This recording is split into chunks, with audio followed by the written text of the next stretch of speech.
Bien, la clase de hoy va a ser sobre precisamente crecimiento y desarrollo y ciclos. Es un tema que siempre estamos mencionando a lo largo, ya desde el inicio casi de la materia y que, bueno, lamentablemente quedó para las últimas clases. Son temas súper apasionantes porque explican o intentan explicar el día a día, o sea, por qué las economías crecen, porque hay países más ricos que otros, y por qué en el día a día la actividad económica no parece transcurrir de una manera suave de un equilibrio al otro, sino que va subiendo y bajando, y tenemos niveles de actividad crecientes y después crisis. Bueno, la idea es explorar estos conceptos desde el punto de vista de la teoría económica. Lo que vamos a tener acá es, vamos a empezar con crecimiento. Crecimiento ya yo lo había mencionado en las primeras clases con la frontera de posibilidades de producción. La frontera de posibilidades de producción marcaba una situación en la cual sí se incrementaban los recursos productivos o la tecnología. Lo que podíamos lograr es que la frontera de posibilidades de producción se expanda, y al expandirse lo que iba a ocurrir ahí era que precisamente puntos inalcanzables hasta ese momento iban a lograr ser alcanzados. Okay, entonces la idea es que la expansión de la frontera de posibilidades de producción lograba que situaciones que antes eran imposibles de alcanzar ahora sí se pudieran alcanzar, y eso es crecimiento económico. El crecimiento económico es que la frontera se vaya expandiendo constantemente. La idea es que está asociado temporalmente a lo que se llama el muy largo plazo en la economía. Y básicamente tiene que ver con la pendiente del PBI. Cuando el PBI va evolucionando a lo largo del tiempo, nosotros lo que vamos a buscar es la pendiente. La pendiente es la línea que une los puntos extremos de esa serie, y la idea es que siempre esa línea esté apuntando para arriba. Eso es lo que le vamos a pedir en general al PBI, que crezca a lo largo del tiempo y que no quede girando en un mismo punto a lo largo del tiempo. Pero lo vamos a medir de una manera específica. En realidad no le vamos a pedir eso al PBI, sino que a una medida específica del PBI, que es lo que se llama el PBI per cápita, el PBI real per cápita. O sea, el nominal nunca nos va a interesar el PBI real, y al PBI real le vamos a dividir por la cantidad de población. ¿Por qué? Bueno, básicamente porque la idea es de que el crecimiento tiene que llegar a todos los habitantes de esa economía. Entonces, y a su vez ocurre un evento con el crecimiento de las economías, es que el tamaño afecta el nivel de producción real que puede.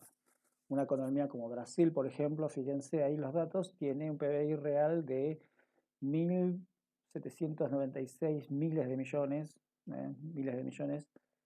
de dólares.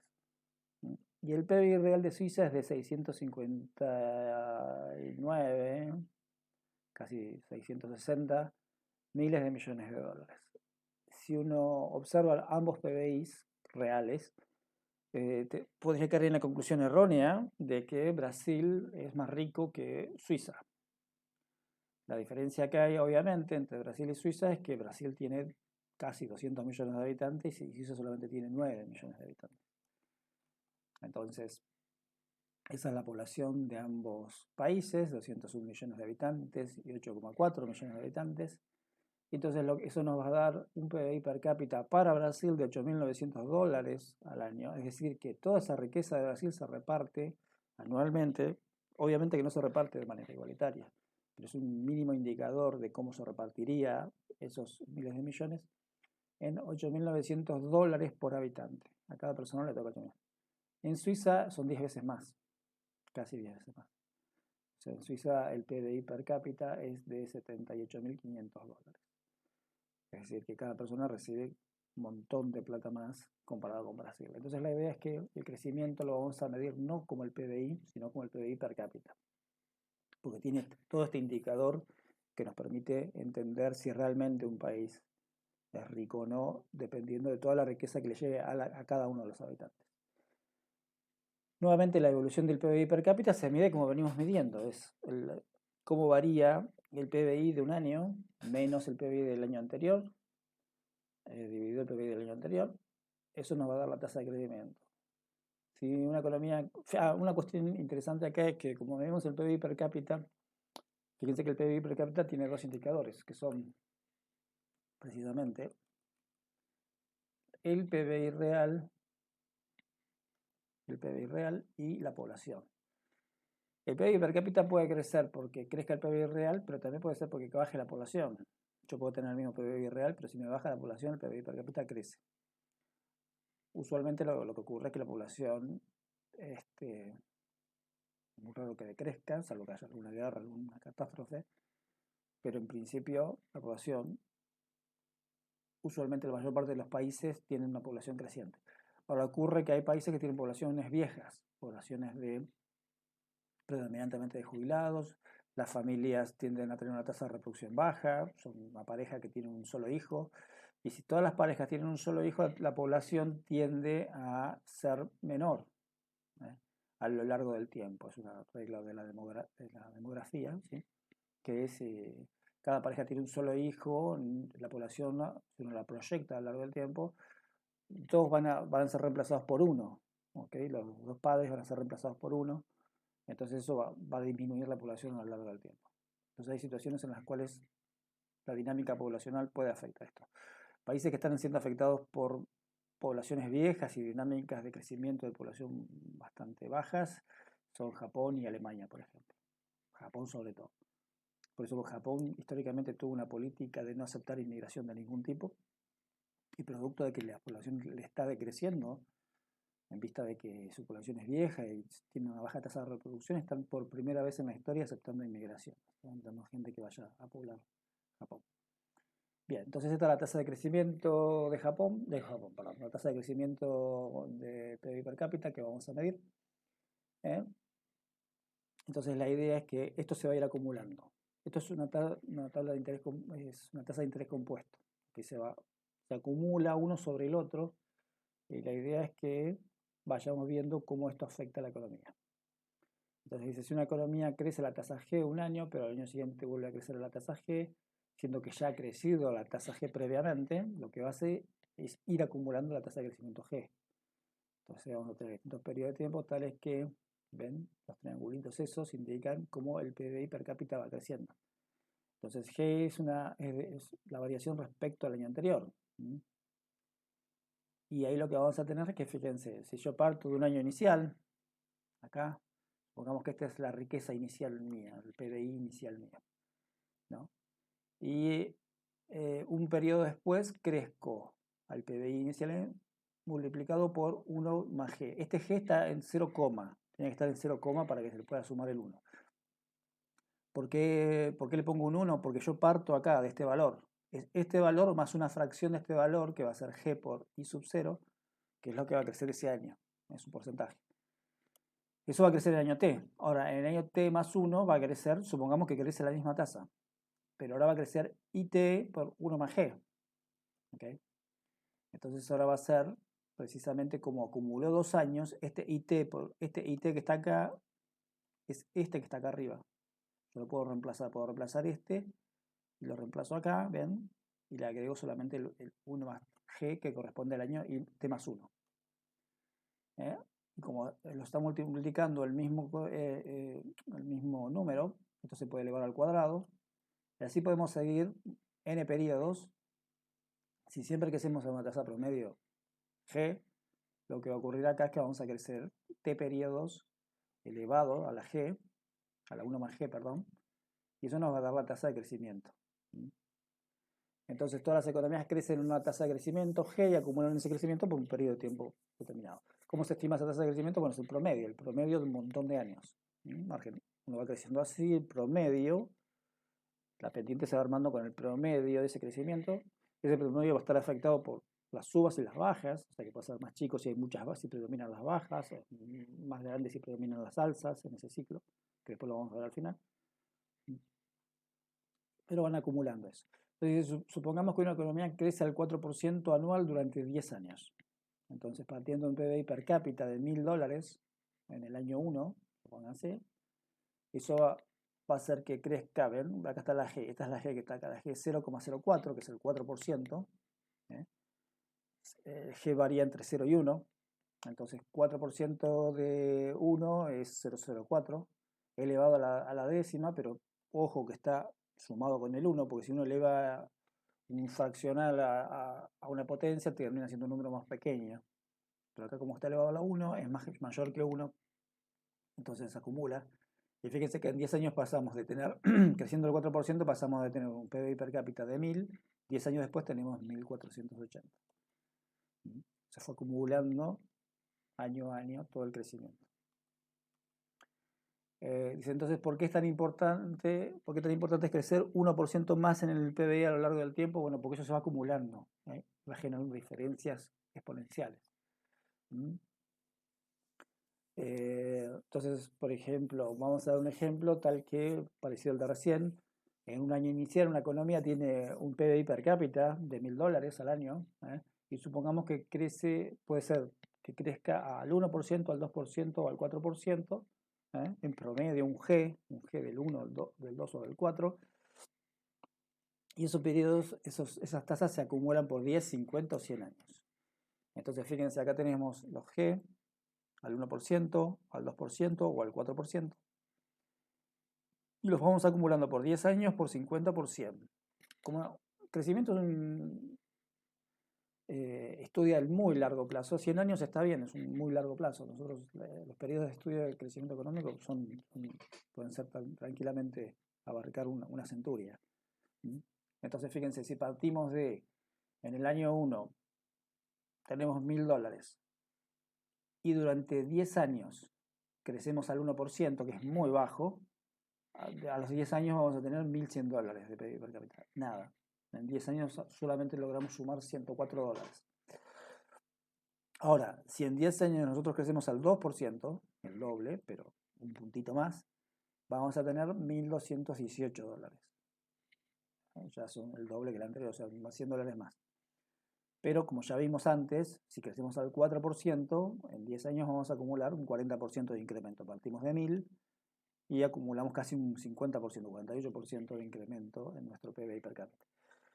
Fíjense que acá en 10 años acumulamos 10%, 10,4%, y acá en 10 años acumulamos 21%.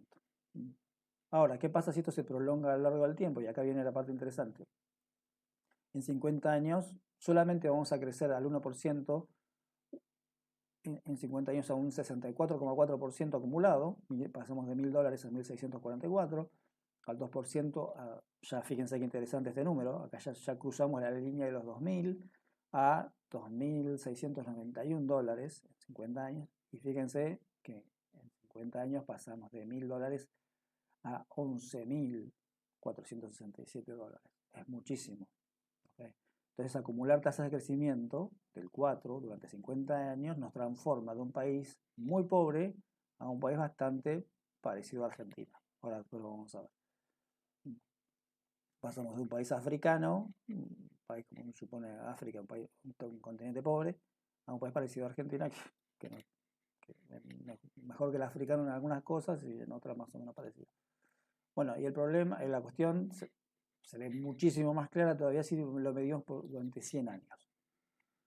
Fíjense que creciendo al 1%, recién a los 100 años duplicamos. Fíjense que tardamos el doble de tiempo para alcanzar un valor parecido a lo que al 2% crecemos en 50.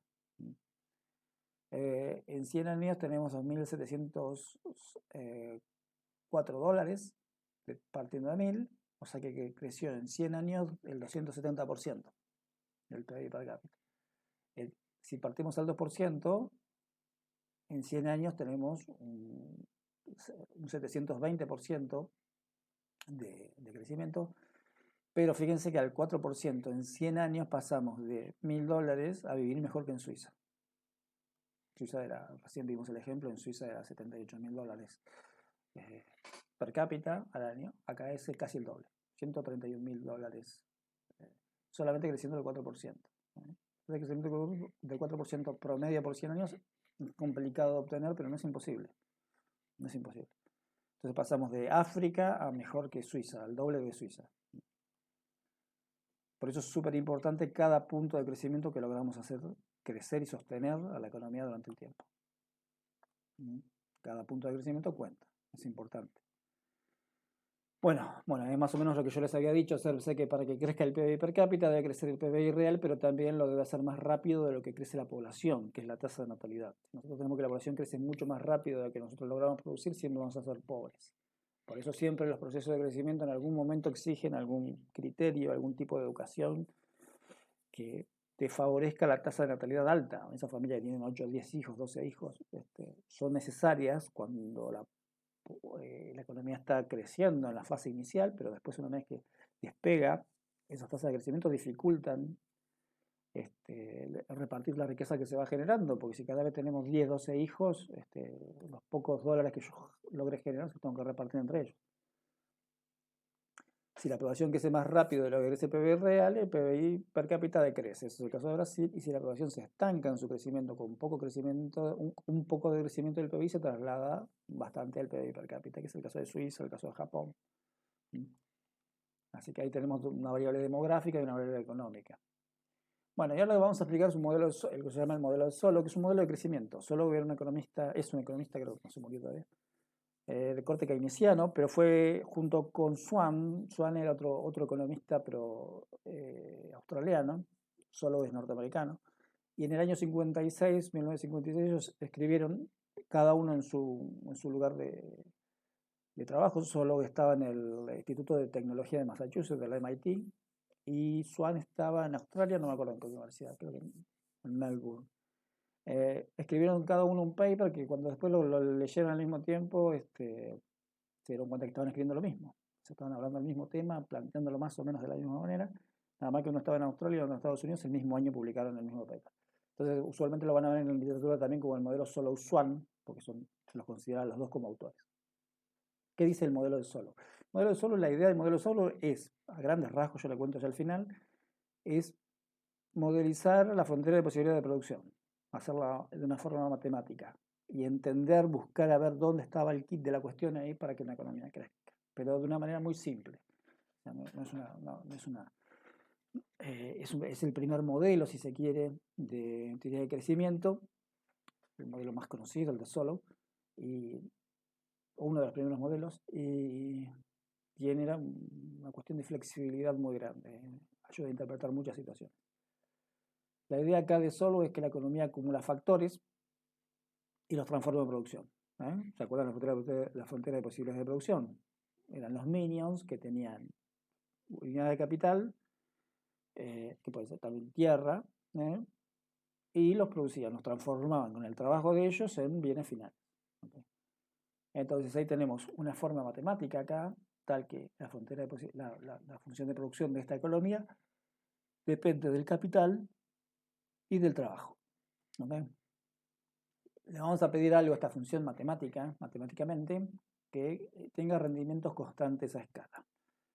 ¿Qué quiere decir rendimientos constantes a escala en una función de producción? Quiere decir que básicamente yo agrego en esta economía cierta cantidad de insumos y esos insumos me devuelven exactamente lo mismo en producción. ¿Okay?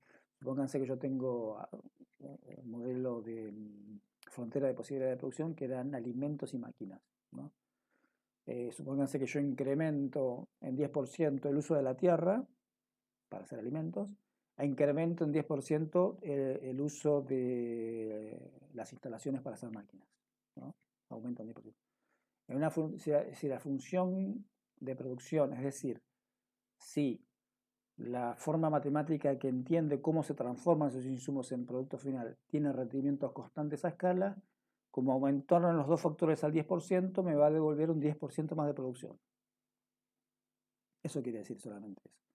Matemáticamente quiere decir esto, que yo agrego, pónganse, un 10% más de capital, un 10% más de mano de obra, bueno, en este caso era mano de obra, yo les dije los dos como si fueran estados de capital. Pero supónganse que aumenta un 10% el uso llegan 10% más de minions a trabajar a la isla esa.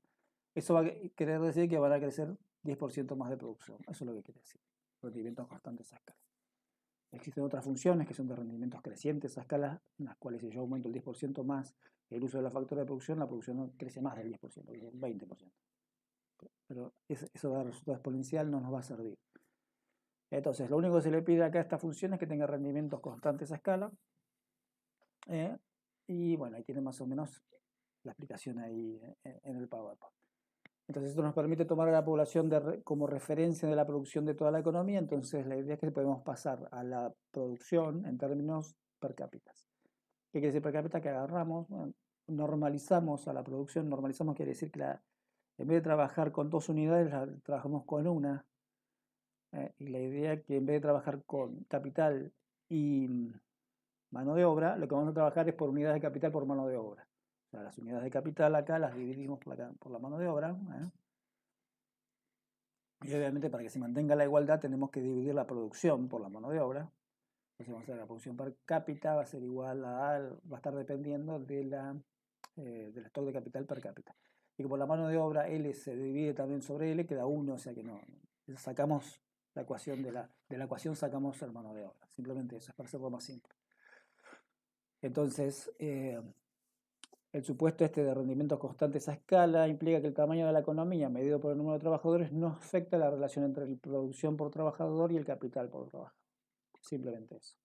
Podemos usar minúsculas para representar las per cápita, entonces en vez de poner I sobre L y mayúscula sobre L, ponemos I minúscula, que es I sobre L, y K minúscula, que es K sobre L.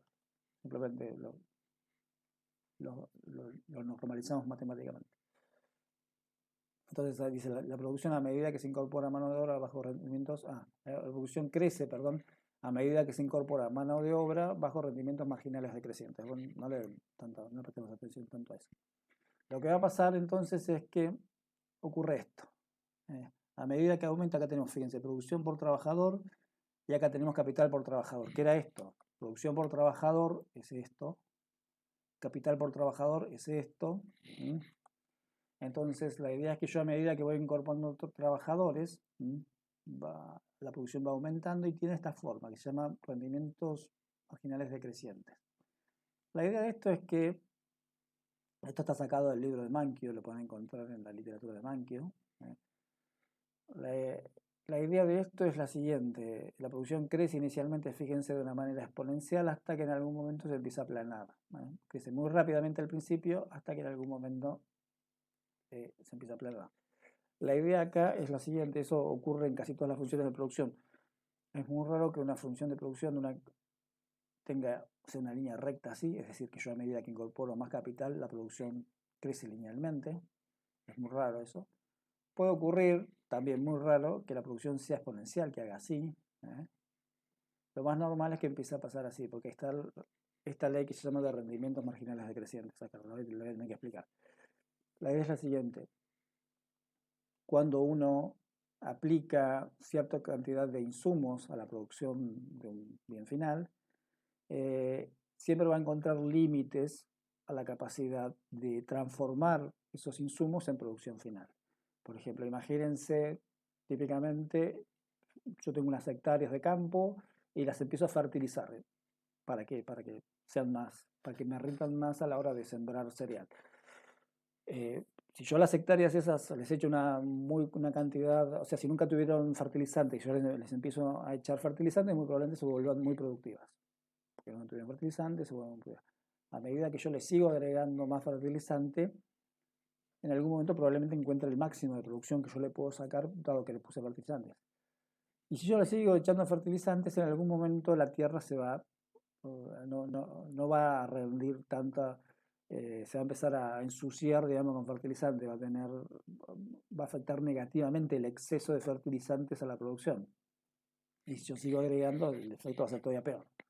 Entonces la idea es que hay un número óptimo de insumos que yo puedo combinar, tal que obtengo un máximo de producción, y a partir de ese óptimo, si yo sigo agregando más, es peor, resulta contraproducente para la producción. Imagínense también, a ver, un ejemplo que yo siempre nos dijeron desde que empezamos la carrera. Imagínense que estamos pintando una habitación. Entonces, la habitación es grande. Si yo me pongo a pintar, voy a tardar un montón de días en pintarla. Ahora, si yo llamo a alguien más, probablemente reduzcamos el tiempo para pintar. Si en algún momento yo no sigo agregando más gente y en algún momento hay 30 personas dentro de la habitación pintando, nos vamos a pintar entre todos nosotros. O sea, la idea es que el insumo en un momento se está usando excesivamente y eso perjudica al nivel de producción. Acá la idea es esta: hay un punto en el cual agregar insumos a la producción favorece hasta que en algún momento cada vez la producción crece menos.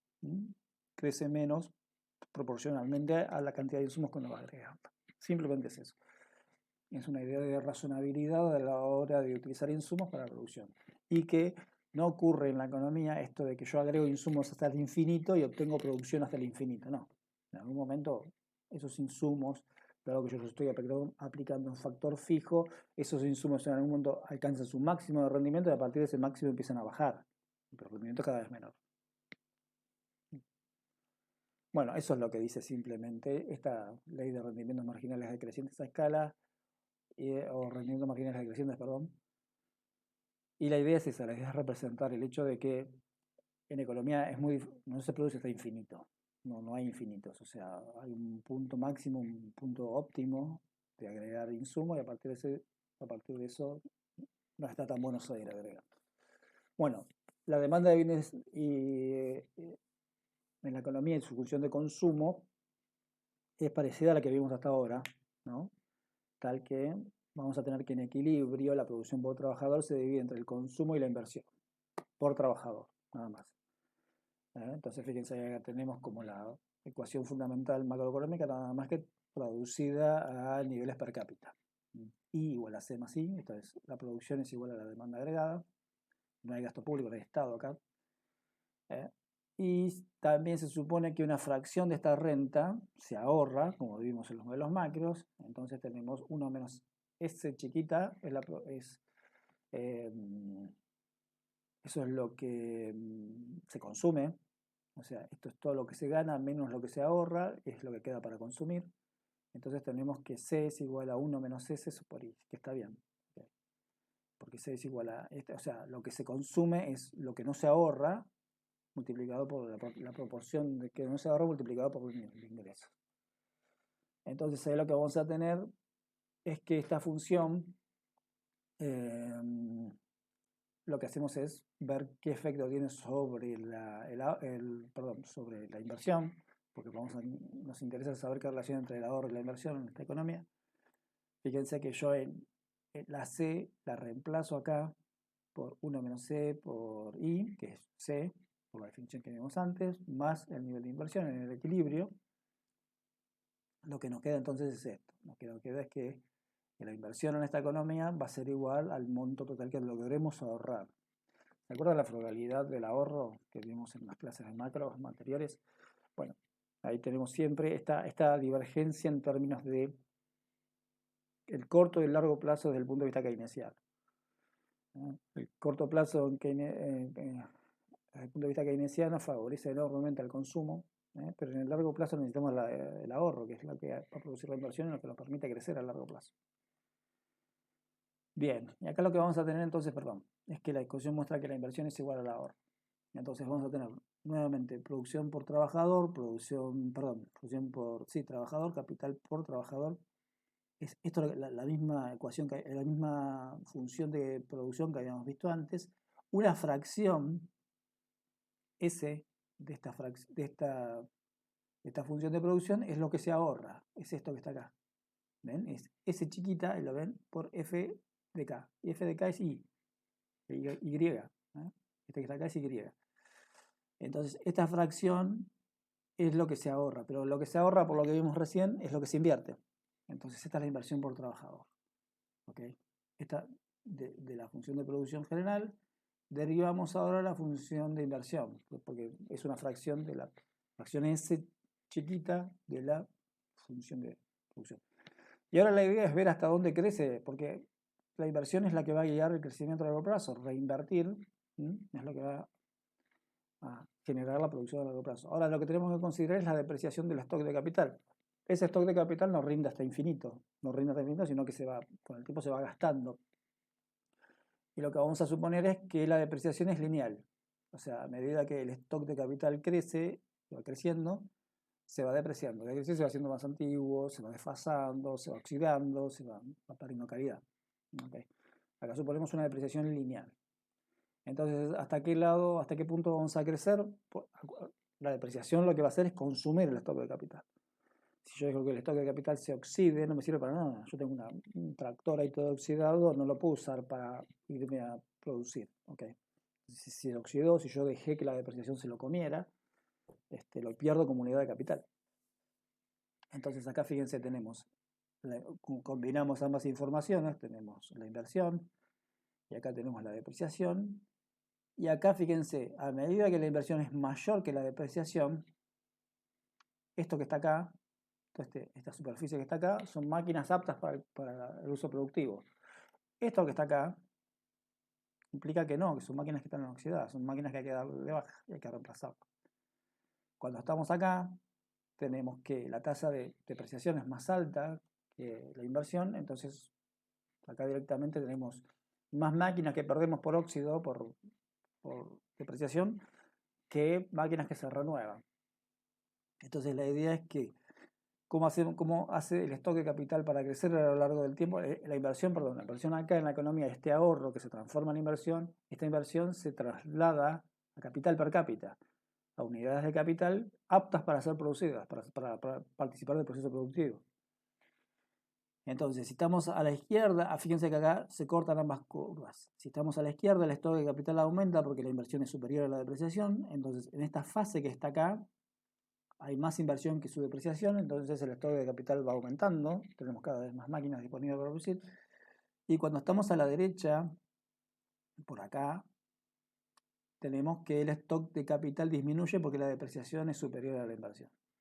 Hasta en este punto. En este punto, en cada asterisco acá, tenemos que el nivel de capital per cápita, lo que se llama estado estacionario. ¿Qué es el estado estacionario? Es el punto en el cual la tasa de depreciación es igual a la tasa de reemplazo del capital. Y eso permite que todo el tiempo tengamos unidades de capital disponibles para trabajar.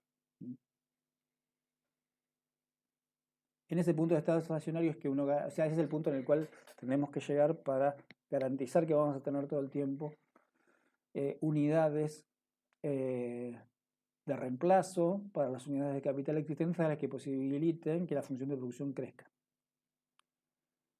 Y la idea ahí es esa. Bueno, el modelo de Solow nos cuenta una historia muy simple matemática, en forma más formal que la frontera de posibilidades de producción, en la cual una economía crece a una tasa positiva determinada siempre que la inversión supere o iguale a la depreciación.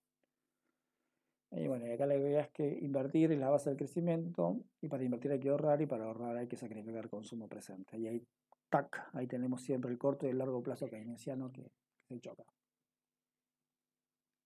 ¿Cómo es el PBI per cápita, PBI real per cápita en Argentina? Bueno, más o menos desde la década del 60 hasta ahora tiene esta forma, que es bastante rara. Fíjense que hay unas jorobas, hay unos valles, ahí parece el corte de la cordillera de los Andes, así si uno la cortara transversal. Bueno, la idea es que tenemos distintas etapas que fueron afectando y tenemos la pendiente, esa es la pendiente que nos marca cómo hemos crecido, aquí.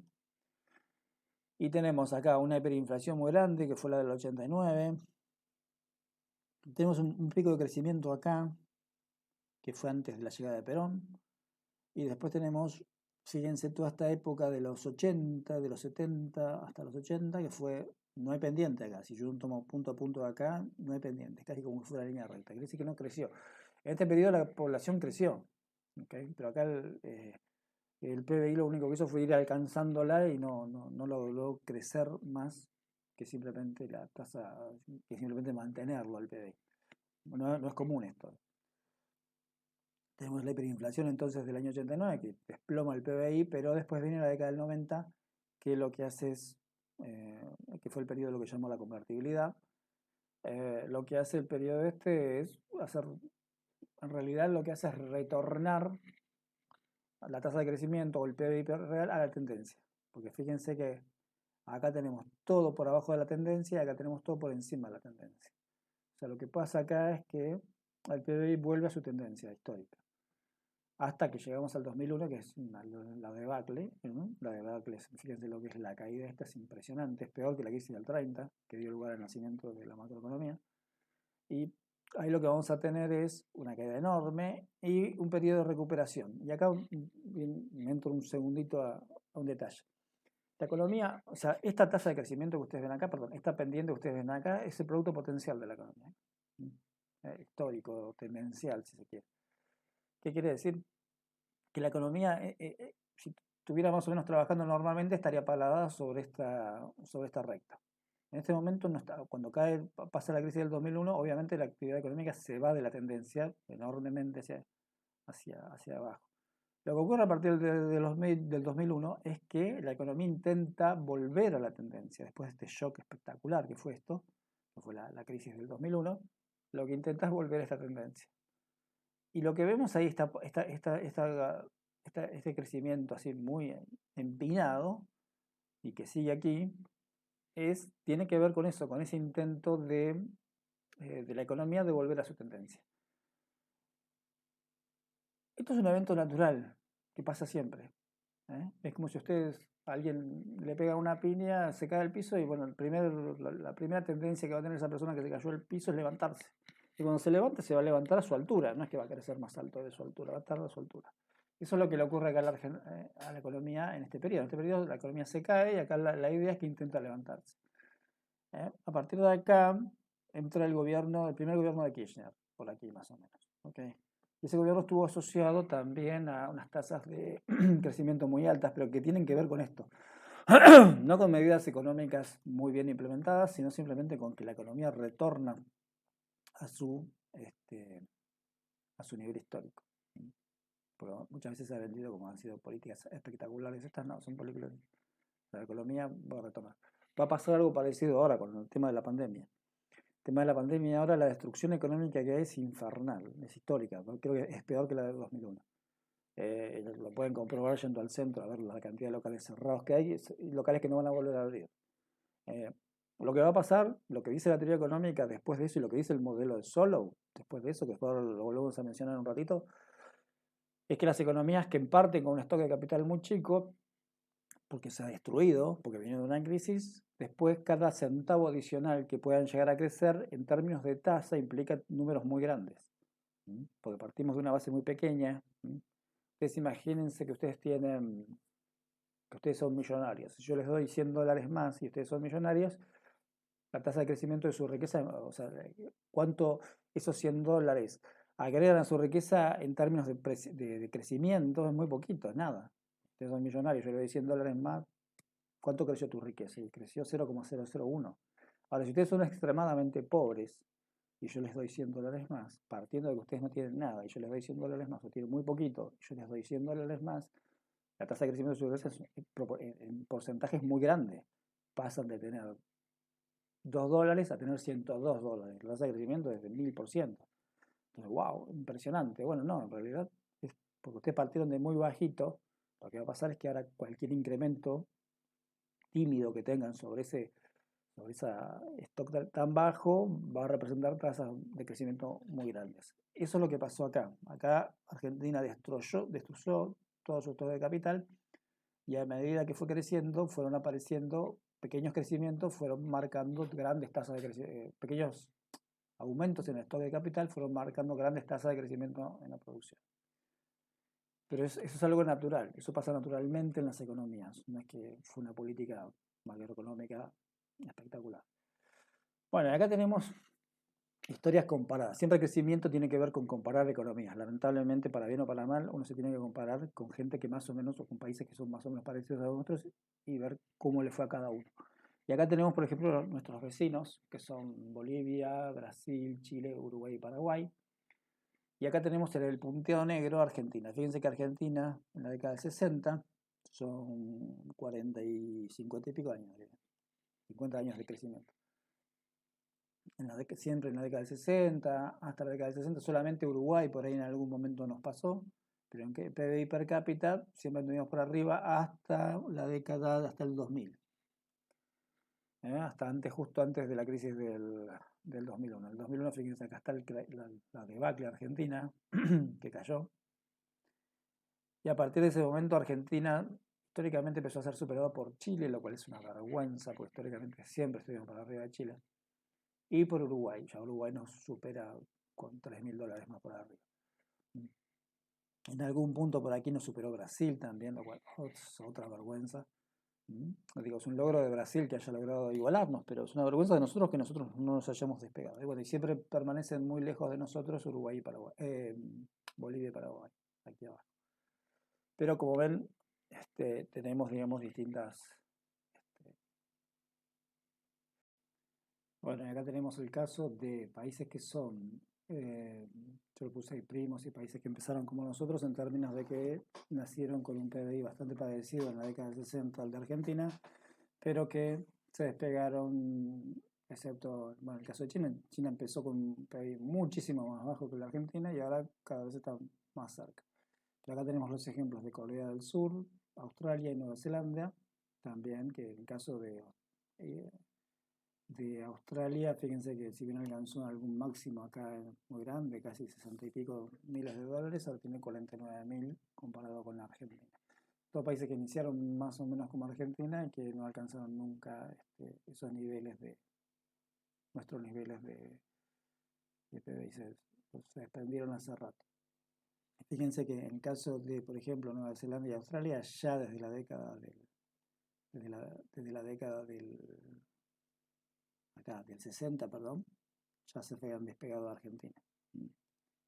Y Corea se empezó a despegar acá, en la década del 90, Argentina.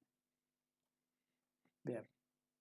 Países que tienen, que los que recibimos inmigración, bueno, tenemos España e Italia, pero también tenemos tres que tuvieron una participación muy minoritaria en términos de inmigración en Argentina, que son Irlanda, Portugal y Grecia, pero España e Italia son los que mayor cantidad de inmigración mandaron a Argentina históricamente, y nuevamente también una separación hacia arriba muy fuerte de todos estos países, llegando al caso de extrema de Irlanda, que Irlanda toca más de los $60.000 per cápita por año. Fíjense que acá está empezamos igual. Pero inclusive acá cuando empezamos igual, observen que todos empiezan más o menos con una línea de crecimiento recta, de estabilidad, y acá siempre Argentina marcando la diferencia con saltos y caídas muy fuertes. Y acá lo que tenemos es lo que se llama criterio de convergencia o la explicación de convergencia, la cual lo que nos dice es que los países, como vimos anteriormente, los países que empiezan con un PBI per cápita muy bajo, tienden a medida que van logrando crecer de a poquito, eso, como ese poquito que logran crecer se compara contra un PBI inicial muy bajo, nos marca una tasa de crecimiento muy alta. Y la inversa pasa con los países que ya tienen un PBI per cápita muy alto, para crecer necesitan invertir muchísimo más para que su tasa de crecimiento sea alta, entonces usualmente si logran invertir un poco, en tasa de crecimiento se traslada muy poco, en tasas de crecimiento menores. Eso hace que haya países ricos que vayan creciendo a una velocidad muy pequeña contra países pobres que van creciendo a una velocidad muy rápida. En algún momento se pueden cruzar. En el momento que se cruzan, la buena lección que nos deja esto es que vamos a tener países pobres que pueden tener la opción, si lo hacen las cosas bien y crecen a largo plazo, de crecer más, a tasas más rápidas y alcanzar a los países más rápidos. Eso es lo que se llama catch up en inglés, o alcanzar, cuando alguien alcanza a otro. Y eso pasó en Alemania y Japón después de la Segunda Guerra Mundial. Ellos lograron alcanzar a los países más desarrollados creciendo más rápido. Usualmente lo que ocurre lo que se ha encontrado es que los países tienden a crecer como sus países que son parecidos a sí mismos, no tanto como los países más ricos. Ahí están lo que se llaman clubes de convergencia. Son grupos de países que crecen a la misma tasa entre ellos. Por ejemplo, Latinoamérica, los latinoamericanos tienden a crecer a una tasa que es parecida a la de los países latinoamericanos, no tanto a los de Europa o a los de mismos Estados Unidos. Bueno, ¿qué es lo que hace que existan estas diferencias? Básicamente tienen que ver con distintas explicaciones que hacen que uno intente ver por qué algunas economías crecen diferentes que otras. Y la idea acá es que vamos a entender, por ejemplo, que hay economías que pueden tener diferentes factores de producción, diferentes cantidad de recursos de producción. Eso puede explicar por qué crecen diferente, pero también puede ser que haya economías que tienen diferente grado de eficiencia a la hora de aprovecharse de esos recursos de producción. Entonces lo que vamos a tener ahí es que Puede ser que haya países que tengan stock diferentes, pero también haya países que tengan tecnologías diferentes o formas de aplicar esos recursos de manera diferente que expliquen por qué crecen de manera diferente. ¿Mm? Eso está asociado acá en la función de Solow a que puede existir países, la diferencia entre ricos y pobres, a la existencia de diferencias en la acumulación del capital, incluyendo el capital humano, o a la existencia de diferencias en la función de producción, son diferentes funciones de producción, tienen que ver con la tecnología. Comercio exterior, en general los países que están abiertos al comercio exterior muestran tasas de crecimiento 3 o 4 veces más grandes que las que están cerradas. Ahí tenemos Argentina. Tasa de ahorro, países que más crecen son los que más ahorran, porque evidentemente tienen más capacidad de inversión. ¿En qué invertir lo que se ahorra? Bueno, se ahorra usualmente en capital humano, en trabajo y en progreso tecnológico. Esos son lo que se ahorra, conviene, digamos, invertirlo en cualquiera de estas ítems que van a favorecer el crecimiento económico. Hay toda una cuestión local acá nacional de que se pide que para crecer hay que invertir en progreso tecnológico, lo cual es cierto, pero si uno no ha invertido previamente en capital humano es complicado. O sea, el stock de capital primario sobre el cual uno tiene que invertir es capital humano y eso es educación. La educación, si la educación es mala, es muy difícil después hacer progreso tecnológico con una educación mala. O sea, la educación básica es la principal para invertir. Creación de instituciones adecuadas. Bueno, en general los países asociados al crecimiento tienen diferentes cuestiones relativas a la libertad empresarial, sobre todo, y a, por ejemplo, a Poder Judicial Independiente, gobiernos con baja corrupción y Banco Central Independiente, que son ítems que son súper importantes a la hora de determinar el crecimiento económico. ¿Por qué? Porque eso brinda certidumbre al productor, al empresario. El Poder Judicial Independiente hace que lo juzguen el empresario con reglas claras y que a todo el mundo lo va a juzgar de la misma manera, ¿no? Sin favoritismos.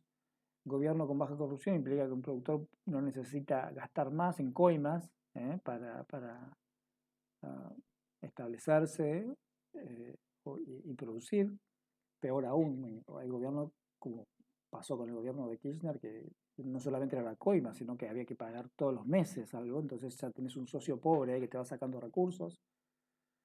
Y el Banco Central Independiente, por el tema de que un Banco Central que es dependiente va a intentar siempre monetizar los déficits públicos y eso genera inflación y la inflación genera incertidumbre y empezamos con toda una corrida que en general lo que se ha visto es que los sistemas de tipo inglés de justicia basados en lo que se llama el common law, que es la legislación británica, tienden a proteger más a todos los que son los dueños de los recursos productivos que los sistemas de tipo francés, que son como el que ha adoptado Argentina, un tipo más institucionalista. Eso genera facilidades para el desarrollo del mercado de capitales. Y el caso de Singapur. Singapur es esta ciudad-estado que está aquí, en la punta acá de Malasia, que controla el estrecho de Malaca, que es este de acá. Y la idea es que, bueno, era una colonia británica, precisamente estaban ubicados ahí para controlar ese estrecho. Y esta colonia británica se independizó en la década del 50, 60 y era simplemente un puerto con un enorme pantano ahí al lado. Y ellos lo que establecieron fue una política de apertura económica con una restricción muy fuerte hacia el poder sindical. A ellos no les interesaba para nada que los sindicales crecieran y sí que las empresas se instalaran y se desarrollaran en la economía. Y era tan fuerte, digamos, la política antisindical que ellos, por ejemplo, tienen anécdotas de empresas en las cuales sufrieron huelgas. El gobierno de Singapur le dijo a la empresa que despida absolutamente a todos los empleados y que el gobierno mismo de Singapur le iba a proveer de nuevos empleados que no iban a hacer huelga. Y lo que pasó también ahí, otra anécdota, que esto aparece en un libro que habla de la historia económica de Singapur, que es esta manifestación que ustedes ven acá. Ellos son policías, perdón, antidisturbios de Singapur, estos armados con un escudo y un palo. Y acá, un muchacho que está armado con un rifle, no es una gomera, no tira piedras, esto tira balas, en serio, y un cartel que la policía pone acá diciendo dispersen o vamos a abrir fuego. O sea, directamente las protestas en Singapur se resolvían con rifles. Esta fue una política muy fuerte de Singapur de no interrumpir la actividad productiva bajo ningún criterio. Okay, o sea, ahí había que ir a trabajar y punto. Eso hizo que Singapur se despegara. Fíjense que empezó abajo de Argentina, por aquí, y a partir de la década ya del 60 y pico, 70 y pico, ya se empezó a despegar de Argentina y empezó a crecer. Hoy por hoy Singapur es un centro financiero mundial y tiene un poder económico y militar enorme, y eso que es una ciudad de Estado, ¿cierto? Es una opción de desarrollo.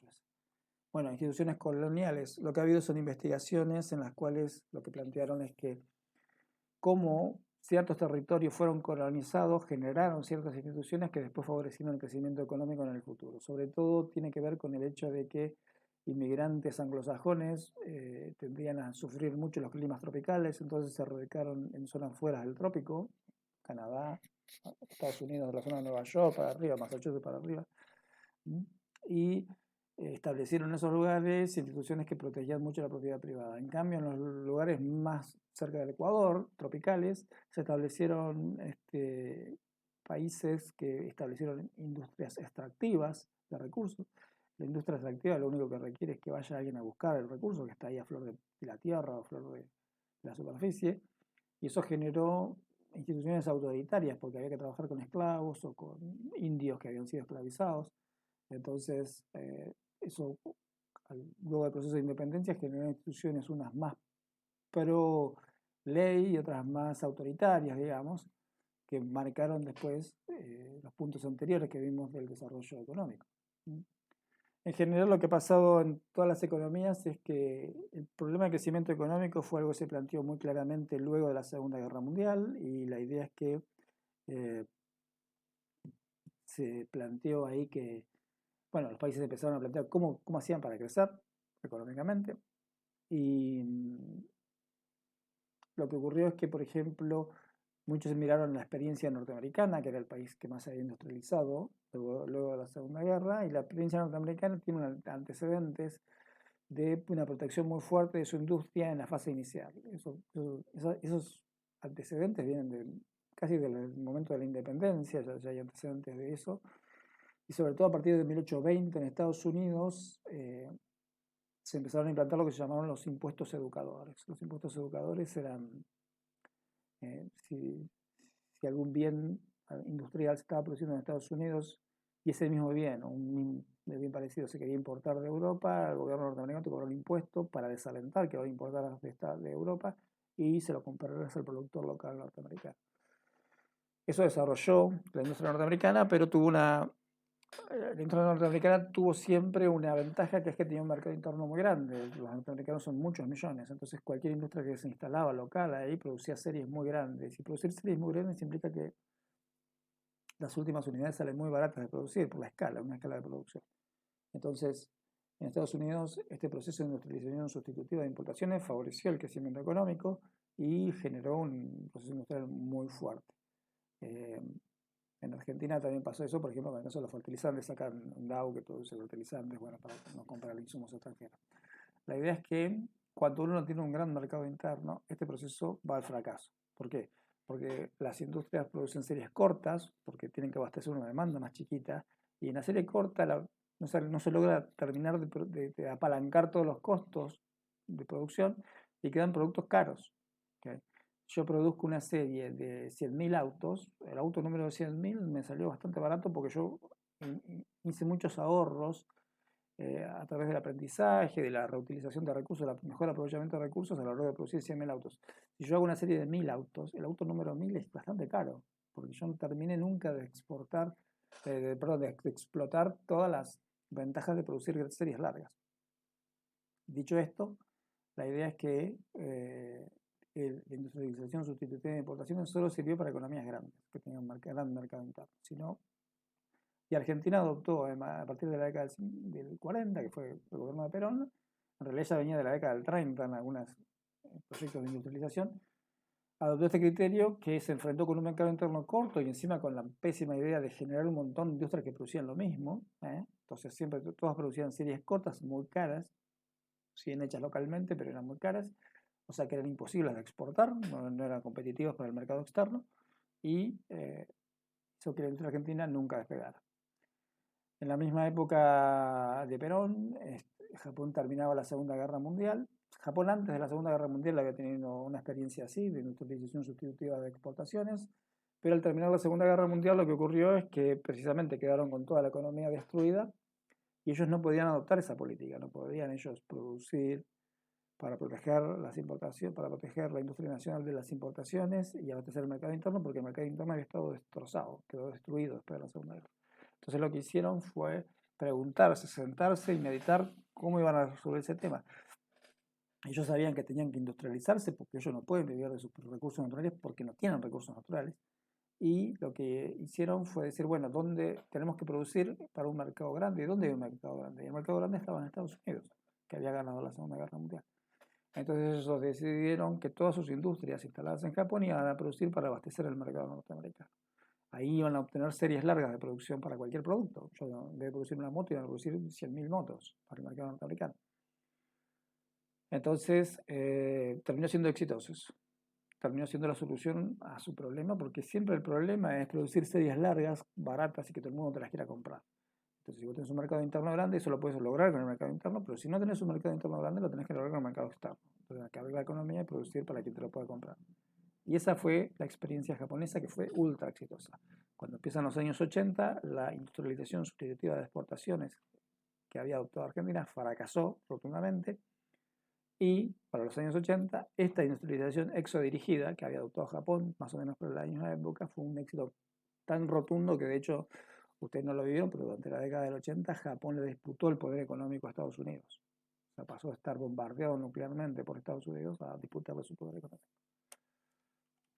Otras estrategias son lo que se llama estrategias de mercado, que era la que había adoptado Argentina previa a la Segunda Guerra Mundial, que era simplemente ver qué produce uno y adaptarse al mercado internacional. Argentina vendía trigo, vacas, lana de oveja, árboles, maderas, todo tipo de cultivo, frutas del Río Negro. Todo eso se exportaba y Argentina estaba ubicada en el mercado internacional como productor de alimentos.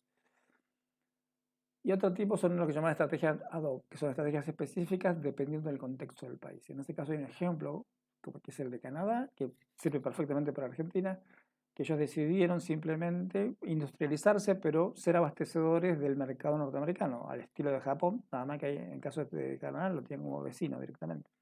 Entonces toda la industria canadiense lo que hace es proveer insumos a la industria norteamericana, que es enorme y que produce en grandes escalas. Y con eso viven excelentemente bien porque son una población pequeña.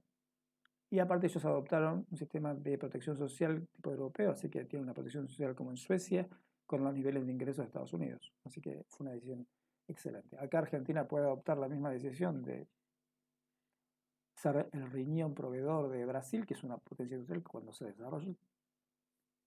Que bueno, hay que ver si algún día se adopta. Crecimiento económico entonces es un indicador de bienestar, pero en realidad hay un montón de otros indicadores que pueden ayudar a entender si una sociedad vive bien, vive con bienestar económico amplio o más restringido. Acá tenemos dos casos, por ejemplo, Sri Lanka y Sri Lanka y Guatemala, perdón, que tienen más o menos el mismo nivel de PIB per cápita, pero que tienen más o menos la misma esperanza de nacer, pero tienen diferentes tasas de mortalidad infantil. Fíjense que Sri Lanka es bastante baja y en Guatemala es alta. Y el acceso al agua potable en ambos países hay una diferencia de 10 puntos, que podría en algo explicar esto. Y también la tasa de alfabetismo es más alta en Sri Lanka que en Guatemala. Entonces la idea es que el PBI nos ayuda a entender cuánta plata tienen, pero lo que no sabemos es cómo la gastan esa plata. Y si esa plata se deriva en mayor bienestar para la población. Entonces la idea es que se desarrolla el concepto que es crecimiento, que es desarrollo económico. El desarrollo económico es más amplio que el crecimiento económico. Incluyen indicadores de crecimiento económico, pero es más amplio. Y ahí lo que tenemos entonces es qué relación guarda el PBI per cápita con indicadores que reflejen más directamente el bienestar de la sociedad, tales como la esperanza de vida, la mortalidad infantil, el acceso a agua potable, la tasa de alfabetización y otros más. Entonces, es un desarrollo económico, es un concepto más abarcativo y comprensivo que el de crecimiento. El concepto de crecimiento económico falla en captar el agotamiento de recursos naturales y un montón de otras ítems que simplemente lo único que se contabiliza es la producción real. Para eso se creó lo que se llama el índice de desarrollo humano, que comprende en realidad la media, el promedio de tres variables, que es la salud, que es la experiencia de vida al nacer, perdón, sí, la esperanza de vida, perdón, la educación, que son los años de alfabetismo y la tasa bruta de matriculación, y la estándar de vida, que es el logaritmo del PBI. O sea que ahí está tenemos ahí el indicador de crecimiento económico. Entonces, un indicador de crecimiento económico, un indicador de salud y un indicador de educación, Con esos tres ponderados sacamos el IDH. El IDH va de 0 a 1 y hay tres grandes categorías de IDH. IDH muy alto, alto, medio y bajo. Okay, y Argentina ahí, en ese sentido, dependiendo de los valores que tenga ese IDH, está ubicado en un nivel alto. Okay. O sea que zafamos por ese lado. El crecimiento económico es un desastre, pero desarrollo humano, o desarrollo, sí, el índice de desarrollo humano es alto. Y eso explica también porque si bien hay pobreza, no es extrema, tampoco tanto, por lo menos generalizada en todo el país. Bien, el otro tema que nos queda por ver es ciclo económico. Ciclo económico lo venimos mencionando desde que empezaron las clases, más o menos, y la idea acá del ciclo económico es que tenemos el PBI no crece uniformemente todas las tasas, no crece como una línea recta, sino que crece haciendo ciclos.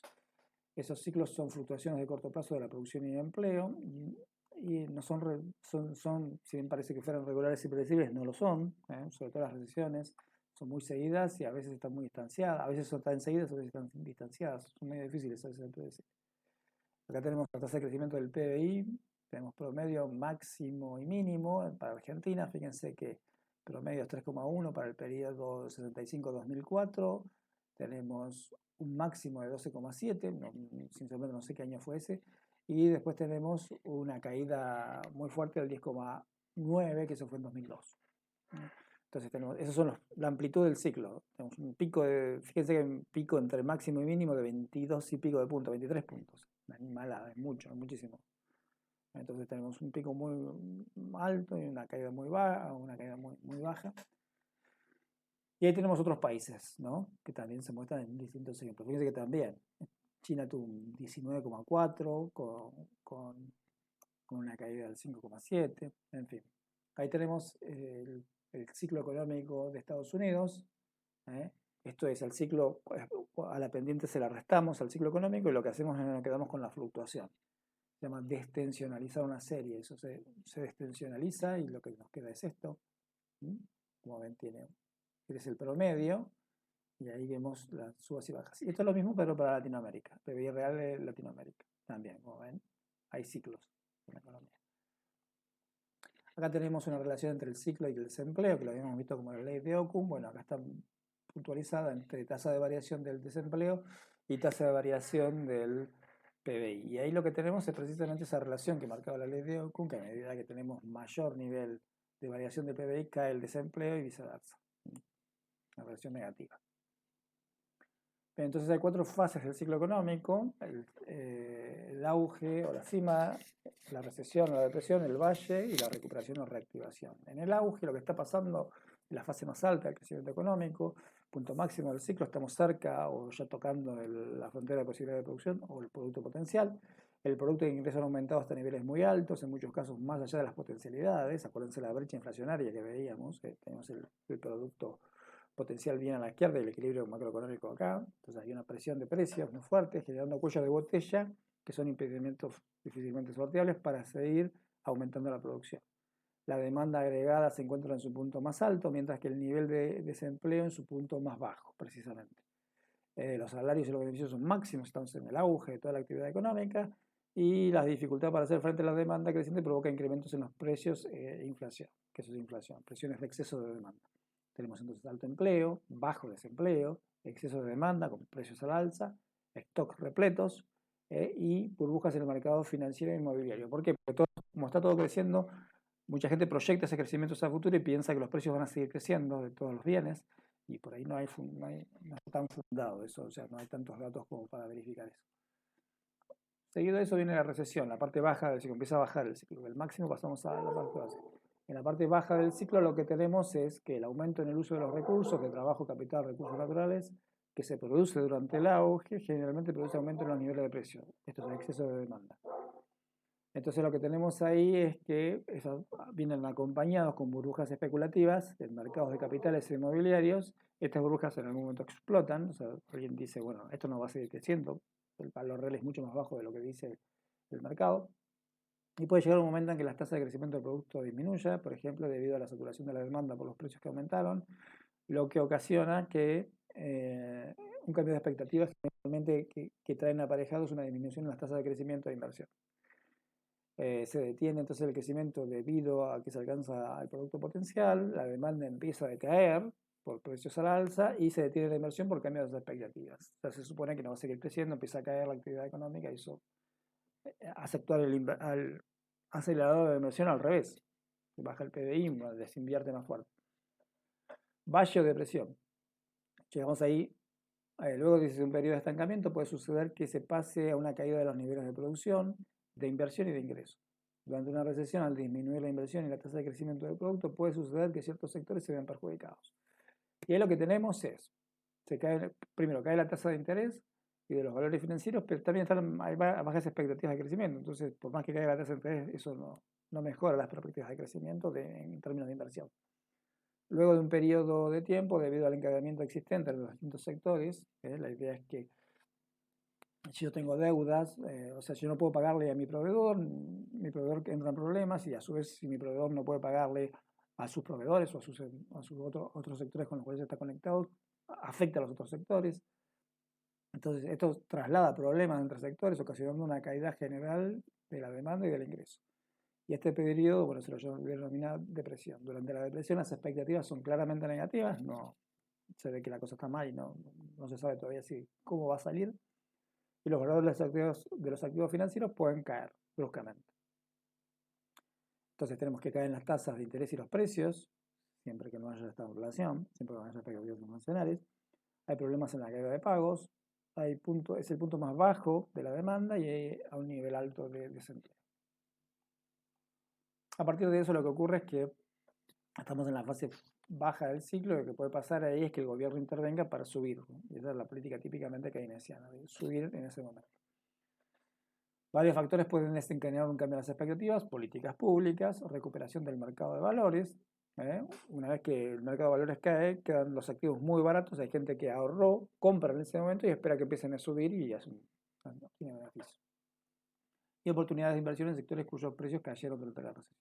Muchos sectores cayeron sus precios producto de la recesión, son baratos y el que ahorró puede comprarlos e invertir. Y la inversión entonces comienza a aparecer nuevamente y así la demanda de trabajo y de factores, pero la capacidad de ocioso existente permite lograr que la producción se recupere sin que aumenten los precios y salarios, nuevamente, siempre que no haya expectativas inflacionarias.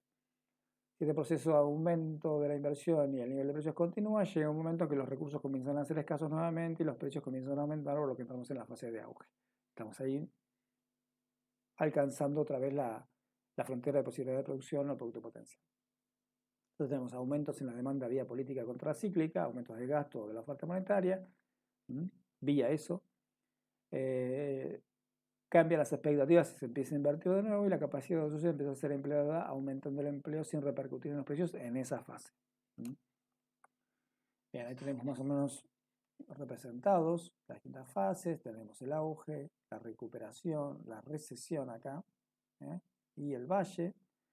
Entonces tenemos el auge es en realidad esta parte, la recesión es esta parte, la recuperación es esta parte y el valle es la primera. Ahí tenemos cada uno de los indicadores de las variables macroeconómicas en cada una de esas fases. Bien, caso raro es Australia, que no tiene ciclos, desde hace 25 años que está en fase de auge hasta ahora que la agarró la pandemia, necesariamente tuvo que ver, pero es el ciclo más largo de la historia hasta ahora registrado. 25 años con auge, o sea, esta situación de acá, hace 25 años que se prolongó y no venía esta fase para Australia. Es un caso muy raro. Emigrar en Australia, que evidentemente tiene un buen pasar económico.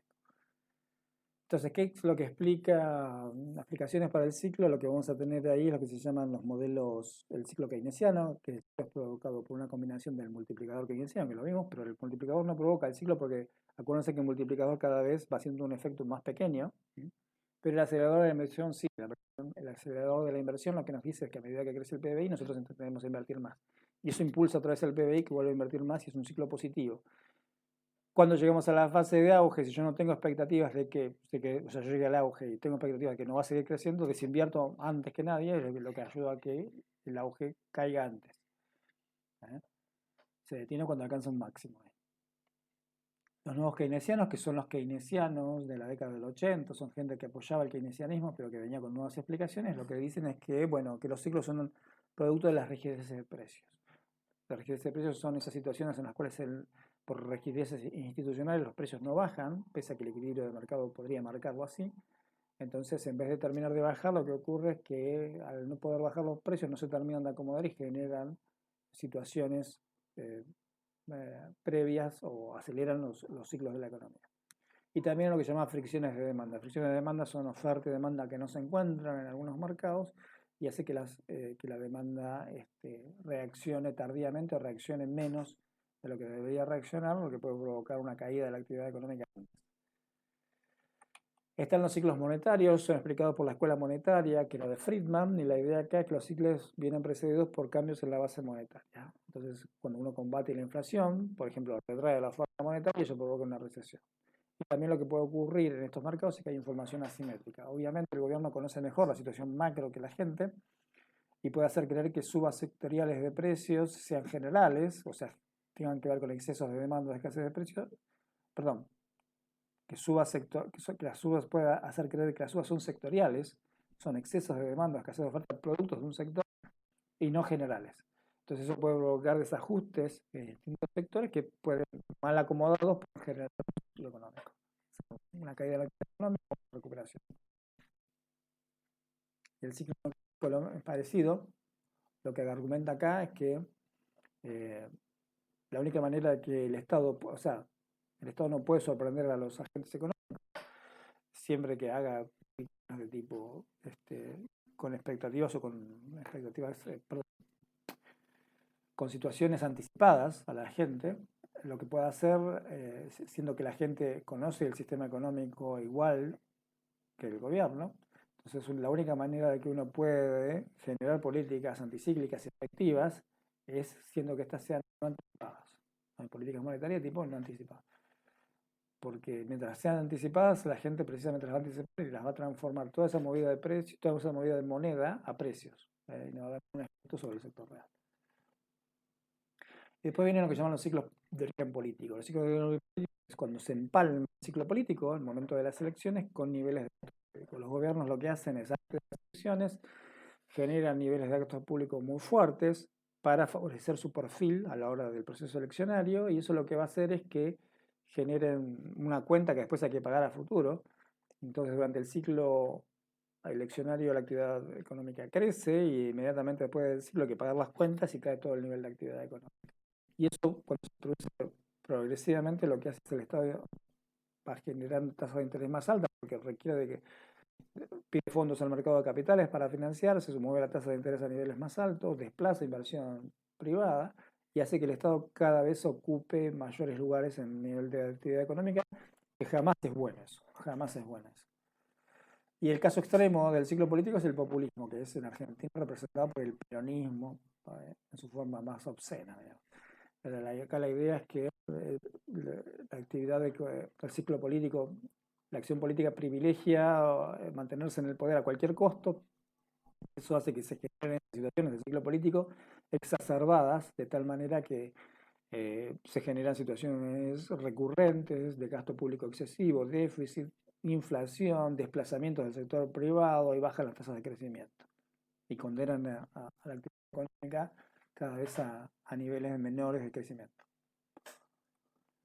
Bueno, las políticas anticíclicas, como ya vimos, tienen que ver con políticas fiscales y monetarias, también pueden ser políticas de tipo de cambio, políticas comerciales o de comercio exterior, todas apuntan, por ejemplo, a reactivar el nivel de actividad económica cuando está bajo.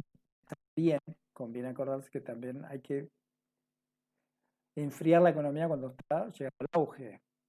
El auge genera inflación y evitar también la inflación. Bueno, ahí lo que tenemos es un incremento en el gasto de gobierno, una disminución de los impuestos, aumenta la demanda agregada y el nivel de actividad, por lo que estamos en presencia de una política fiscal expansiva. La política que inicia basada en la predominancia de demanda agregada en la economía propone para épocas de recesión un aumento del gasto público. Una política monetaria expansiva también sirve para salir de la recesión, a excepción de aquellos casos en los que la tasa de interés es extremadamente baja, porque ocurre lo que se llama la trampa del interés, que no lo vimos en clase, pero es una situación en la cual la política monetaria es inefectiva. Y lo que tenemos es que mediante la política anticíclica o de estabilización se intentaría así evitar las variaciones de la tasa de crecimiento provoquen fuertes desequilibrios. ¿Mm? Y se trata de evitar que haya recesiones largas e intentar que la expansión sea duradera y sostenida, como vimos en el caso de Australia, para lo cual se establecen políticas monetarias y fiscales contractivas o restrictivas, también en la fase alta del ciclo. En la fase alta hay que retraer la actividad económica para que se meta dentro de la línea de crecimiento y no en el ciclo. Bueno, ahí tenemos ejemplos de estas últimas, son la disminución de la oferta monetaria, la política restrictiva, incrementos en los impuestos, es una política que deja menos ingreso disponible, o la disminución del gasto público, que es una política que retrae la demanda agregada.